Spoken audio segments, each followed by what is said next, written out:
Muy buenas, espectadores de Estado de Alarma. Estamos hoy con una entrevista importante que ojalá no se hubiese producido a consecuencia de un vomitivo cartel de preestreno de una serie que va a ser una de las series probablemente más vistas de la temporada de HBO, que es la serie de Patria, de la novela de Fernando Aramburu. Estamos con Maite Araluce, que es presidenta de la Asociación de Víctimas del Terrorismo. Es víctima del terrorismo porque mataron a su padre, que era presidente de la Diputación de Guipúzcoa. Le ametrallaron los pistoleros de ETA, los cobardes pistoleros de ETA, y ya estamos con Maite Araluce. ¿Qué tal se encuentra, Maite? Bueno, pues la verdad es que hoy muy indignada, triste, preocupada, como llevamos mucho tiempo, por desgracia. Usted ayer, cuando vio la publicidad de HBO donde aparece la misma fotografía, partida 2, por un lado una víctima de ETA, ¿no? Un atentado, y a la derecha una supuesta víctima de abusos policiales, que es el discurso de toda la vida de Batasuna. Es una foto que equipara a las víctimas con los verdugos. ¿Qué es eso? Pues la verdad es que me preocupa mucho, porque sé que la película va a tener mucha repercusión, por tanto el cartel va a tener mucha repercusión, y me preocupa esa impunidad a la hora de hablar de esa equidistancia que quieren mostrar, ¿no? Y me preocupa al final por el verdadero relato de ETA, de lo que supuso aquí en España, ¿no? Y de lo que supone todavía. Entonces, aparte de un mazazo a las víctimas del terrorismo, me pareció indignante, una cosa vomitiva. El problema es eso, lo decía usted, no es una serie cualquiera. HBO es una gran central de contenidos, de entretenimiento, de películas, es internacional. Esta serie se va a ver en todo el mundo, y aquí el problema es que el relato, con esa fotografía, lo gana Batasuna, que es lo que habéis tratado de trabajar durante muchos años, claro, con mucha incomprensión, con pocas ayudas, de contar que es que allí no hubo una guerra en el País Vasco, que allí hubo una serie de personas, el de la derecha de la foto, que decidió matar al de la izquierda de la foto, que no eligió ser asesinado. Efectivamente, hay que tener en cuenta siempre que la víctima nunca ha elegido ser víctima, mientras el terrorista siempre ha elegido pues ser terrorista y asesinar a sangre fría. O sea, por lo mismo no partimos ya de la misma base, de la misma premisa. Eso no se puede igualar nunca, no se puede, no hay una equidistancia posible, ¿no? Y además las cifras hablan. Si hubiera habido una equidistancia, hubiera habido tantos muertos de un lado como de otro, con lo cual es que es absurdo todo. Pero se permite el lenguaje, se permite una serie de cosas, y al final la gente, pues que no vivió esa época, y la verdad es que tiene una incultura tremenda, porque tampoco se ha preocupado ninguna en los colegios, en las universidades y todo, de dar la historia real. Pues claro, ahora tenemos esto. La gente que no tiene ni idea, sobre todo la gente joven, pues se cree todo esto que les están diciendo ahora. Entonces nos resulta muy difícil que al final salga a la luz el verdadero relato, porque vamos contracorriente, es como nos van echando palos todo el rato en el camino, es imposible. Claro, hay que recordar el reportaje de este verano del País, por el homenaje de Miguel Ángel Blanco, en el cual los jóvenes, las nuevas generaciones, no conocen a Miguel Ángel Blanco. Claro, si no se lo explican en las aulas, hay una absoluta desmemoria de lo que pasó en el País Vasco. Yo fui corresponsal del Mundo del País Vasco, y al final a las víctimas de ETA se las tiene completamente olvidadas. Y aquí en esta serie parece ser que se les está dando más voz ahora a los etarras, que siempre han andado denunciando que el Estado les perseguía, que les pegaba, que la Guardia Civil no tenía ningún tipo de miramiento hacia ellos. Pero claro, ellos cuando apretaron el gatillo, eso sí que no es tener miramiento por absolutamente nadie, ¿no? Nadie, les daba igual, nada, les daba igual. La familia, que fuera una mujer, un niño, un hombre, que estuviera embarazada o no, les dio exactamente igual todo. Y eso no se refleja. Y a cuántas víctimas del terrorismo han asesinado yendo de la mano de su hijo pequeño, de su hija, o atándola en el cochecito, en la sillita de bebé en el coche, O sea, es que han tenido una sangre fría y una maldad tremenda, y esto ahora de pronto aparece un cartel en el que parece que la víctima es el terrorista. Esto de verdad es incomprensible. Yo creo que las autoridades deberían de hacer algo. ¿Vais a hacer algo No sé ustedes, qué, pero... la asociación? ¿Vais a hacer algo contra la productora? Porque se ha iniciado un boicot en las redes, mucha gente dándose de baja de HBO, Sí. cancelando la suscripción. ¿Vais a hacer alguna iniciativa? Pues iniciativa como asociación no tiene recorrido, eso no se puede recurrir ni se puede, eso protestaremos, pero ya está, ya sabemos que eso tiene muy poco recorrido, ¿no? Mostraremos nuestra indignación y allí donde nos pregunten pues diremos que es una cosa vomitiva, retorcida y realmente que hace muchísimo daño. O sea, no es que te duela la imagen en sí, sino te duele todo. O sea, tantos policías asesinados, tantos guardias civiles asesinados, para que ahora aparezca en la imagen como que si todos eran unos torturadores, eso es increíble, duele mucho. Ten en cuenta, por ejemplo, en el asesinato de mi padre, murió mi padre, murió el conductor del coche que le llevaba y murieron los 3 policías de escolta que iban en el coche de detrás, que eran al final unos chicos, a mí entonces con 15 años me parecían mayores, pero tenían una media de 20 y pocos años, ¿no? Y estos estaban en la flor de la vida. O sea, uno de ellos se acababa de casar y el primer día que se incorporaba al trabajo de estos de viaje de novios. Entonces, que ahora manchen toda esa imagen de toda esa gente joven que lo único que hacía era su trabajo, que manchen esa imagen y aparezcan como torturadores, vamos, ¿esto qué es? Esto de verdad es inadmisible. Porque ya sé que es duro, pero para que la audiencia lo conozca y no conozca a su padre, ¿cómo falleció, cómo mataron a su padre? Vamos. Pues mira, mi padre volvía de la Diputación todos los días, bueno, todos los días que podía, volvía a casa a comer con sus 9 hijos, porque después teníamos que volver al colegio. Y entonces venía, comía con nosotros y luego él se volvía a la Diputación y nosotros al colegio.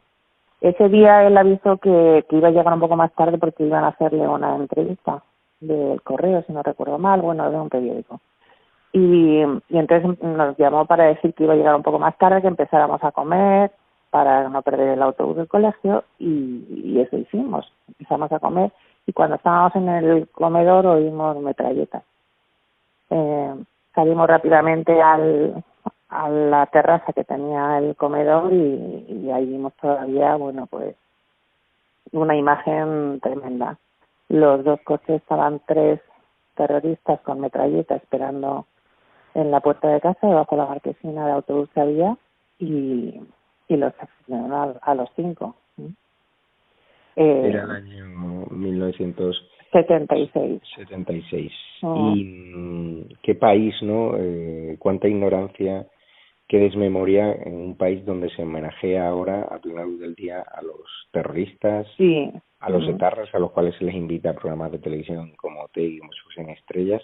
Y en cambio las víctimas de ETA pues no hacen como hacemos nosotros en estado de alarma, apenas se os da voz, apenas se os da homenajes, apenas se os recuerda. Sí, mira, yo en aquel entonces además las víctimas éramos totalmente olvidadas. No es como años después de Miguel Ángel Blanco, y eso que parece que la sociedad empezó a reaccionar, pero bueno, aquellos años eran, pues eso, los años de plomo, los años en los que nadie reaccionaba, ¿no? Y nosotros además tuvimos la mala suerte de que al año siguiente se diera la amnistía general, con lo cual a los que mataron a mi padre, por ejemplo, pues aparte de no saber quiénes son, porque es uno de los casos sin resolver, jamás se les va a poder juzgar por ese delito, puesto que fueron amnistiados, con lo cual sabemos que ninguno de ellos va a cumplir ni un segundo de cárcel por haber asesinado a esas 5 personas. Entonces ya si todo eso lo llevamos con toda la dignidad que podemos, con toda la resignación que podemos, para que te vengan ahora a igualar y hacer estas cosas, la verdad es que es tremendo. Mira, ayer puse un tuit, contesté a un tuit que habían puesto mostrando mi indignación con el tema. Y hoy he visto que me habían contestado diciendo, habrá que preguntar a la hija de la Luce los destrozos que hicieron los de Cristo Rey o no sé qué después de matar a su padre, que yo no sé ni hubo destrozos, ni se hicieron algo, pero querer equiparar, aunque hicieran destrozos ese día, que ya digo que yo no lo sé porque por supuesto no estaba en ese tema, estaba destrozada y no, pero aunque los hicieran, querer comparar el asesinato de 5 personas con que algunos de Cristo Rey hicieran algún destrozo en San Sebastián, o sea, es que me parece, no sé, o sea, yo me quedo y digo, la gente cuando ve esto no le da algo, no. Hay No mucha sé, basura. hay mucha basura, mucho Mucha pasota, indecencia moral mucha ignorancia, en las redes no sociales. sé, ¿no? Y mucha maldad, porque esto a mí me parece maldad. Y maldad también la de este gobierno de acercar a presos de ETA, escarcelarlos en una hoja de ruta, ¿no?, Sí. oculta que tienen con sus socios, con los proetarras, con los independentistas. Os estáis quejando, ¿no?, abiertamente de la asociación de víctimas del terrorismo.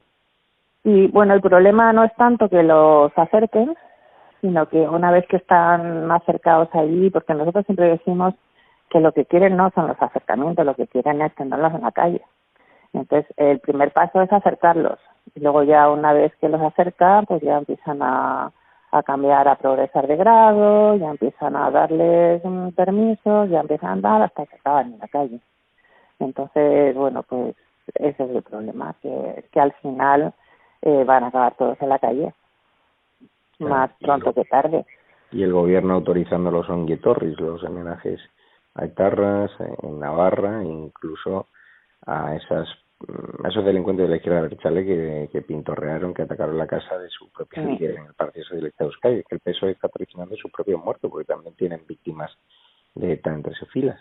Sí, eso ayer en la reunión que tuvimos en la Fiscalía, pues veníamos a decirles también a ver de qué manera se pueden prohibir esos actos de homenaje. Es complicado, es muy complicado, pero entre todos tenemos que encontrar la solución, porque ya por el crecimiento del terrorismo, por la jurisprudencia que hay, como ya no existe esa banda terrorista, pues en principio no se les puede condenar por eso. Pero bueno, vamos a ver si por delito o humillación a las víctimas del terrorismo, y precisamente ayer una de las cosas que presentamos fue un estudio que nos encargaron, además, o sea, un estudio de el impacto psicológico de esos enaltecimientos de terrorismo, de esos actos de homenaje que hacen a las víctimas. Nuestro equipo de psicólogos han elaborado un informe después de hablar con muchísimas víctimas de terrorismo y de ver el daño psicológico que producen esos homenajes. Han presentado también 250 documentos ante la Fiscalía General del Estado para ilegalizar un partido político que jamás debería haber estado en el Congreso de Diputados. En un país serio lo habría estado, porque son los que jalearon, los que instigaron los asesinatos de ETA, como el de su padre, como el de Miguel Ángel Blanco y otros tantos. ¿Va a tener recorrido? No, eso lo llevamos presentando a los distintos fiscales generales del Estado. Eso llevamos años ya presentando desde que lo legalizaron y bueno, no va a tener ningún recorrido, pero nosotros seguimos trabajando en ello. Y a ver si en una de estas hay voluntad política, porque es lo que tiene que haber, voluntad política, para que se aplique. Se aplique el reglamento de los partidos y vea que esto es totalmente ilegal. O sea, cuando legalizaron Sortu, les pusieron unas líneas rojas que no debían de traspasar y las han traspasado todas, con lo cual debió de estar ilegalizado. Pero bueno, mientras no haya voluntad política, eso no va a tener ningún recorrido, pero nosotros seguiremos presentando todos los indicios una y otra vez. Yo simplemente le doy mis ánimos, los ánimos de todo el equipo de Estado de Alarma. Nosotros somos un programa que va a seguir dando voz a las víctimas del terrorismo para cuando nos necesitéis aquí estaremos, y le aviso que yo, por decencia, voy a cancelar mi suscripción con HBO, porque además fue Pues me parece muy bien. Si todo el mundo hiciera lo mismo, pues o pedirían perdón y cambiarían el cartel, aunque el daño ya con la repercusión que ha tenido está hecha. Tengo la sensación de que querían provocar. Sí, no, al final lo que buscan es que mucha gente vea la película y ya está, no es publicidad, pero es un asco que para hacer una publicidad y que la gente vea una película, una serie o lo que sea, bueno, pues hagan estas cosas que de verdad que duelen tantísimo.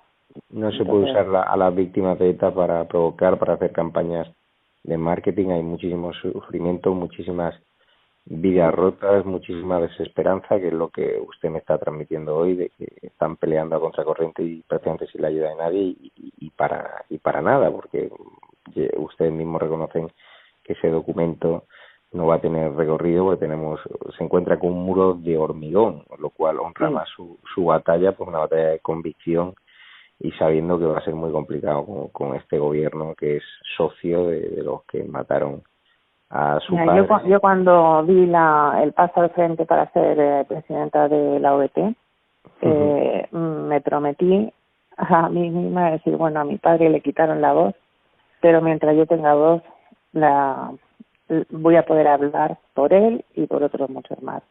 Con lo cual, aunque no llegue a ningún lado, nosotros ahí vamos a seguir dando la batalla y seguir hablando hasta el final. Pues muchísimo ánimo, ya le digo, yo HBO no quiero ver ya ni en pintura, fue la misma plataforma que canceló temporalmente Lo que el viento se llevó, porque supuestamente glorificaba la esclavitud con toda esta historia del Black Lives Matter, todo el buenismo, todo lo políticamente correcto, pero si es políticamente correcto con los temas raciales, pero con los temas de las víctimas de ETA, ¿no? Que como ellos pensarán, ¿no? Los de la agencia de marketing, que les den a las víctimas de ETA, ¿no? No hay mal que por bien no venga, y todo vale una campaña de publicidad, una campaña de marketing, pero ahora su desolación solo hay que escucharla, su voz desgarrada y su voz rota. Así que muchísimo ánimo a todas las víctimas del terrorismo y gracias a la UET por el trabajo que desarrolláis. Aquí no tienen para lo que necesitéis. Muchísimas gracias a vosotros. Adiós, adiós.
más importante que ha sucedido en la transición Roberto, española. ¿quieres que nos cierren hoy el canal también, no?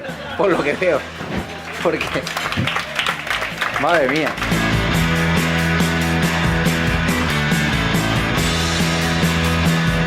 Mi obsesión, y lo digo abiertamente, es expulsar a esta gente del gobierno.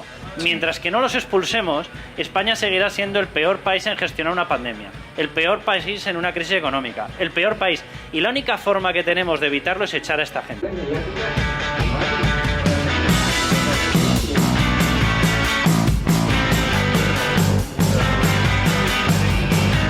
Los Menas es otro caso típico, ¿no? En aras de la bondad y de la hermandad entre los pueblos, y pues se permite un tipo de cosas que no tendrían por qué permitirse, pero es el país que tenemos.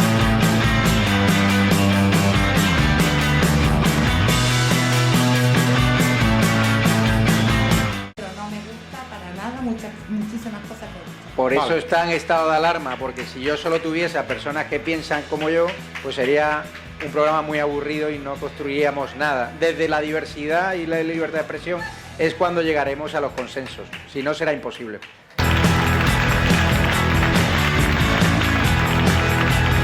Y yo lo que veo más grave de este país, aparte de la política, la economía, etcétera, es la actitud de la gente. Yo veo una actitud de la gente, con todo el respeto, depresiva, una actitud de gente que no sabe dónde esconderse, una actitud de gente que hay un problema y tiene miedo a explicarlo, una actitud de gente que en el fondo, los que hemos hablado mucho de Cataluña, parece a veces la frase que ya se decía en Cataluña, que en Cataluña no hacía falta políticos, hacía falta un autobús de psiquiatras.